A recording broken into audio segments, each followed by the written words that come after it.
আসসালামু আলাইকুম ভিউয়ার্স, সকলেই কেমন আছেন? আশা করি সকলেই ভালো আছেন। অল্প কিছুক্ষণের ভিতরেই কিশোরগঞ্জ রেলওয়ে স্টেশনে 11 সিন্ধুর প্রভাতী এক্সপ্রেস ট্রেনটি প্রবেশ করবে। আপনারা সকলেই দেখতে পাচ্ছেন ট্রেনটি 2900 সিরিয়ালের লোকো দ্বারা চালিত। ট্রেনটি মিটার গেজ লাইনে একটি উপযোগী ট্রেন। তো এটা হচ্ছে ইরানি কোচ দ্বারা চালিত। আপনারা দেখতে থাকেন।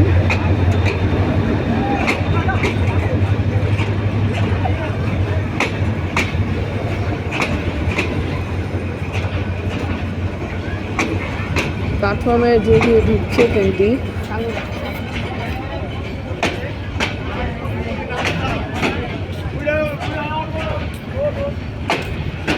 অনেকেই নামবে স্টেশনে।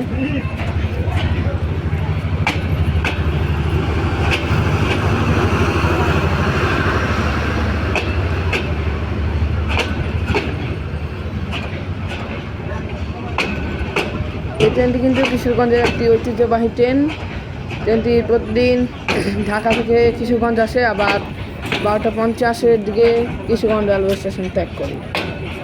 তো এখন হলো আবার 12:50-এ কিশোরগঞ্জ রেলওয়ে স্টেশন ত্যাগ করবে।